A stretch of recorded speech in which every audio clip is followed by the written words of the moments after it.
आहू का दोनों प्रबल है, भजन का बल प्रबल है। पार्वती जी ने देवाधिदेव महादेव से कह दिया कि इनकी परीक्षा लेने जाओ, जाओ इनकी परीक्षा लेने के लिए।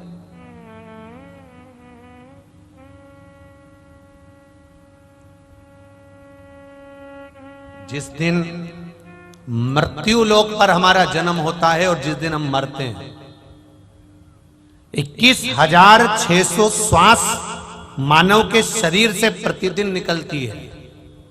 3.5 करोड़ रोम छिद्र ये मनुष्य के शरीर पर होते हैं। ये 3.5 करोड़ रोम है ये मानव के शरीर,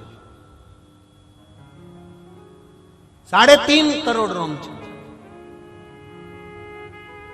और 21,600 श्वास जो प्रतिदिन निकल रही है, ऐसी कोई श्वास नहीं है जो भगवान का भजन नहीं करना चाहती। प्रत्येक श्वास परमात्मा का नाम लेना चाहती है, प्रत्येक श्वास भगवान की भक्ति करना चाहती है।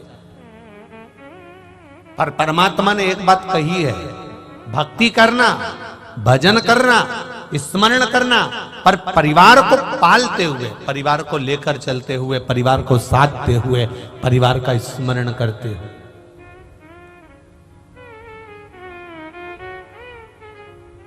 अपने परिवार को संभालते हुए चलो।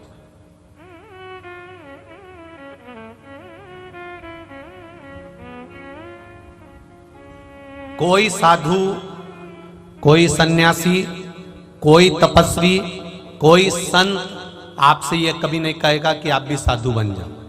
साधु एक बात जरूर कहेगा, संत एक बात जरूर कहेगा कि आप अच्छे गृहस्थी बन जाओ, अपने बच्चों को संभालो, अपने परिवार को संभालो और सत्यता का जीवन जीना चालू कर दो, अपने जीवन को सत्यमय बनाओ। अपने जीवन को सार्थक कर लो, अपने जीवन को आनंदित कर लो, अपने जीवन को सत्यमय बनाने का प्रयास करो। वो कहेगा।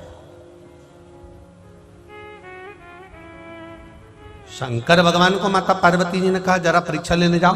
देवाधिदेव महादेव अतिथि बनकर भगवान देवाधिदेव महादेव चले, और जब भगवान शिव अतिथि बनकर चले और अतिथि बनकर जब पहुंचते हैं, यतिनाथ बनकर जब भगवान शंकर पहुंचते हैं, तब उस स्थान पर जहां पर आहूक और आहू का दोनों अंदर बैठे हुए थे, भवन के अंदर दोनों बैठकर भगवान शिव की भक्ति कर रहे थे, कुछ नहीं कर रहे थे, केवल शिव की चर्चा, शंकर का स्मरण। यहां आप और हम बैठकर क्या कर रहे हैं? केवल शिव की चर्चा कर रहे हैं, केवल भगवान शंकर के विषय में बात कर रहे हैं। और जिसकी बात करी जाती है, जिसके विषय में बात करी जाती है, जिसके विषय में बात करते हैं, ये बात करते करते करते करते हम लोग जो आपस में भगवान शंकर का गुणगान करते हैं, ये महादेव तक वो बात पहुंच ही जाती है कि कोई बैठकर मुझे याद कर रहा है, कोई बैठकर मेरा भजन कर रहा है, कोई बैठकर मेरा गुणगान कर रहा है, ये उसके स्मरण में आ जाए। आप प्रयास करना, एक कमरे में बैठना, एक कमरे में बैठना और किसी एक व्यक्ति जो तुम्हारा सबसे ज्यादा विश्वास पात्र है उसको उस कमरे में बिठा लेना और दोनों मिलकर किसी व्यक्ति की बात करना, दोनों मिलकर किसी की बात करना और दोनों कसम खा लेना, ना तुम बताना ना हम बताएंगे, मत बताना। पर आप दोनों ने जो बात करी है, जिसके विषय में बात करी है, उस तक वो बात अपने आप पहुंच जाती है। इसी को लोग कहते हैं कि वो कहते ना जैसे कि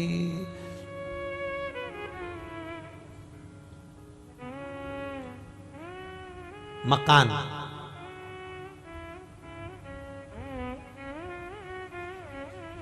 पूरा बोलो एक बार वापस, मकान, पीछे क्या लिखा है?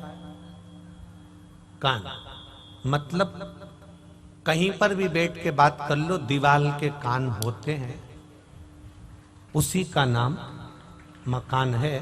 वो सुनती है, बल लेती है, हमारे मुख से निकला हुआ शब्द ये वायुमंडल के द्वारा वहां तक पहुंच जाता है जिसकी हम बात कर रहे होते हैं, उसी तरह हमारा देवाधिदेव महादेव वैकुंठ में नहीं रहता, हमारा देवाधिदेव महादेव कहीं इंद्रलोक में नहीं रहता, हमारा देवाधिदेव महादेव इसी पृथ्वी पर रहता है। हम यहां बैठकर चर्चा करेंगे तो वहां तक ये तरंग पहुंच ही जाती है, पहुंचती है।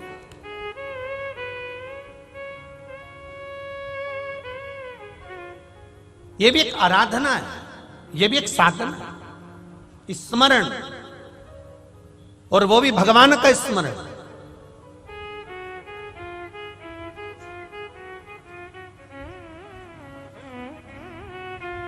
एक लड़के ने एक प्रश्न करा था परवणी में कि गुरुजी, हम भगवान को याद करते हैं तो याद करने से क्या हमारा कल्याण हो जाता है? क्यों नहीं होता? इसका कोई प्रमाण है क्या कि आपने भगवान को याद कर और भगवान फल दे दिए? कोई सांसारिक प्रमाण बताइए। तो हमने कहा क्यों नहीं होता? आप भगवान को याद करोगे तो भगवान आपका कल्याण क्यों नहीं करेगा? कछुआ देखा है आप लोगों ने? बोलो, जम के बोलो जरा, देखा है? कछुए की जो धर्म पत्नी होती है कछुवी, पानी में रहती है, अंडा देती है रेत के ऊपर।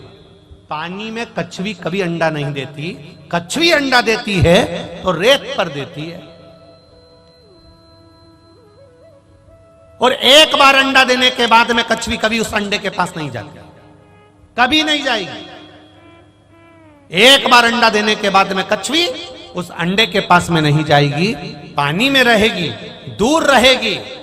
बस कछुवी उस अंडे को याद करती रहती है, पानी में स्मरण करती रहती है, और वो अंडा पक जाता है और उस अंडे में से बच्चा बाहर निकल जाता है, मात्र स्मरण करने से।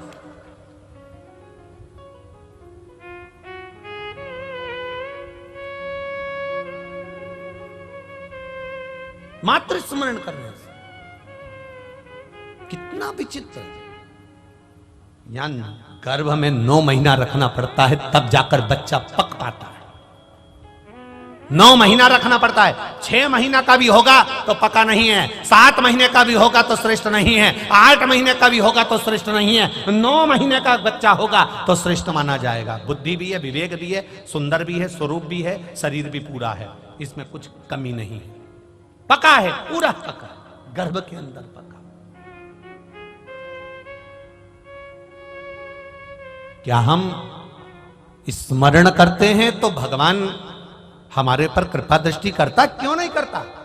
कछुवी अंडा देने के बाद उसके पास में 8 महीना, 7 महीना, 6 महीना, 5 महीना, 4 महीना नहीं जाती, याद करती रहती है तो भी अंडा पक जाता है, तो भी अंडा पक जाता है। फिर गुरुजी आप कहते हो कि भगवान पर दृष्टि रखो, भगवान के चरणों पर दृष्टि रखो, तो क्या हम भगवान का दर्शन करते हैं, दृष्टि रखते हैं तो भी हमारा कल्याण हो जाता है? क्यों नहीं होता? क्यों नहीं होता? मछली अपना अंडा देती है पानी के अंदर। मछली जब पानी के अंदर अंडा देती है तो मछली उस अंडे के पास कभी नहीं जाती। तैरती तैरती मछली बस उस अंडे पर अपना ध्यान लगाती है, अपनी दृष्टि देती है। कछुवी स्मरण कर कर अंडे को पका देती है, मछली देख देख कर अंडे को पका देती है और अंडे में से बच्चे का जन्म हो जाता है। दृष्टि से भी हमारा कल्याण। दृष्टि मात्र परमात्मा के चरणों पर होगी, भगवान के चरणों पर होगी, भगवान पर होगी तो भी हमारा कल्याण हो जाएगा। महाराज, फिर आप कहते हो कि कथा सुनो, कथा सुनने से कल्याण हो सकता है? क्यों नहीं होगा? टिटहरी अपने बच्चे को जन्म देती है, टिटहरी अंडे को जन्म देती है और अंडे को पृथ्वी पर पटक देती है। टिटहरी उस अंडे के पास में कभी नहीं आती। टिटहरी बस एक काम करती है, आकाश में उड़ती है और चिल्लाना चालू कर देती है। इतनी चिल्लाती है, इतनी चिल्लाती है कि टिटहरी के शब्द से अंडा पक जाता है, उसका बच्चा जन्म ले लेता है। उसी तरह भगवान की कथा जब होती है, हम सुनते हैं, गर्जना होती है, शब्द निकलते हैं, मंदिर में घंटियां बजती है, घंटाल बजते हैं, उसके शब्द जब निकलते हैं तो हम जैसे जीवों का कल्याण अपने आप हो जाता है। ये शब्द की गर्जना। और महाराज, आप कहते हो कि शिव मंदिर में जाओ, शंकर जी का स्पर्श कर लो, चरणों का स्पर्श कर लो, भगवान के मंदिर की देहली का स्पर्श कर लो। स्पर्श से क्या मतलब है? हमारा कहना है, मोरनी अपने बच्चे को जब जन्म देती है, मोरनी अंडे को जब जन्म देती है, तो मोरनी अपने अंडे को कहीं छोड़कर नहीं जाती, उसके स्पर्श में, उसके साथ, उसके ऊपर बैठी रहती है, स्पर्श में लगी रहती है, तो वो अंडे से बच्चा जन्म ले लेता है। हम भगवान के चरण पकड़ लेते हैं तो हमारा भी कल्याण हो ही जाता है। ये स्पर्श, स्मरण। जरा ध्यान देना, पहले नंबर पर क्या है? बोलो, जम के बोलो जरा। स्मरण, याद करना, दृष्टि, दर्शन करना, भगवान का दर्शन, शब्द, कथा सुनना, बोलना, और चौथे नंबर पर है स्पर्श। ये चार चीजों में से अगर हमने एक चीज भी अपनी जिंदगी में उतार ली तो ये निश्चित है कि मेरा देवाधिदेव महादेव आपको मिलेगा जरूर। हर हर महा, वो मिलेगा जरूर। आपकी भक्ति, आपका विश्वास, आपकी दृढ़ता, आपका आनंद वहां तक होना चाहिए। मैंने तेरे ही भरोसे, ओ बाबा तेरे ही भरोसे, हवा बिच उड़ती जावागे, बाबा डोर हटो छड़ीला में कढ़ी जावागी, भोले मैं तेरी पतंग, शंभो मैं तेरी पतंग, हवा बिच उड़ती जावागी, बाबा डोर हटो छड़ीला में कटी जावागी, भोले मैं तेरी पतंग। आप स्मरण करिए, आप दृष्टि रख लीजिए, आप शब्द सुन लीजिए, आप स्पर्श कर लीजिए, उसमें हमारा कल्याण है। पहुंच गए देवाधिदेव महादेव यतिनाथ बनकर, अतिथि बनकर। इसलिए हमारे सनातन धर्म में कहा जाता है अतिथि देवो भव। इसलिए हमारे यहां कहा जाता है, आज भी हमारे यहां वल्लभ पुष्टि मार्ग में कहते हैं, अगर घर में कोई परम भगवती वैष्णव आ जाए तो समझ लो स्वयं ठाकुर जी आकर विराजमान हो गए। ये हमारा पुष्टि मार्ग कहता है, ये हमारा पुष्टि मार्ग कहता है।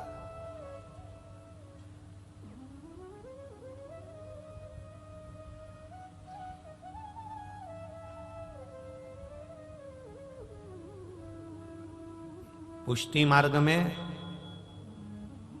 गुंजा माला भी बनाई जाती है ना, तो एक फूल की पंखड़ी को 4 बार मोड़ा जाता है और फिर सुई से पिरोया जाता है, एक पंखड़ी को। एक परम भगवती वैष्णव ने पूछ लिया कि इसको 4 बार क्यों मोड़ा है? तो हमने कहा बचपन, जवानी, अधेड़ी और बुढ़ापा सब पिरो कर भगवान के चरणों में छोड़ दिया है। अब वो संभाल, सब दे दिया उसको, परमात्मा को सब समर्पित कर दिया।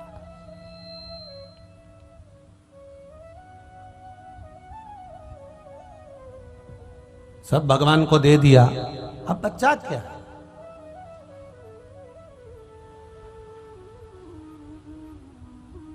समर्पण भगवान को। आहुका के परीक्षा लेने के लिए देवाधिदेव महादेव पहुंच रहे हैं, यतिनाथ बनकर, अतिथि बनकर पहुंच गए।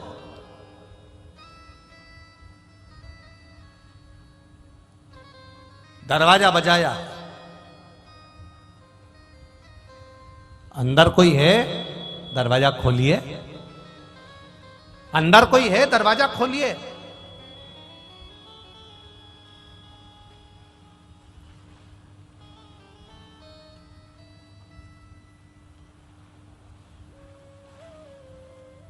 आहुका थी, आहुक नहीं थे। आहुक कुछ कार्य से गए हुए थे, तो आहुका थी।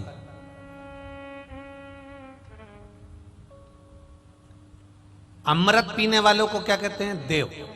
और विष पीने वालों को क्या कहते हैं? जम जम के बोलो जरा, महादेव। 33 कोटि देवता,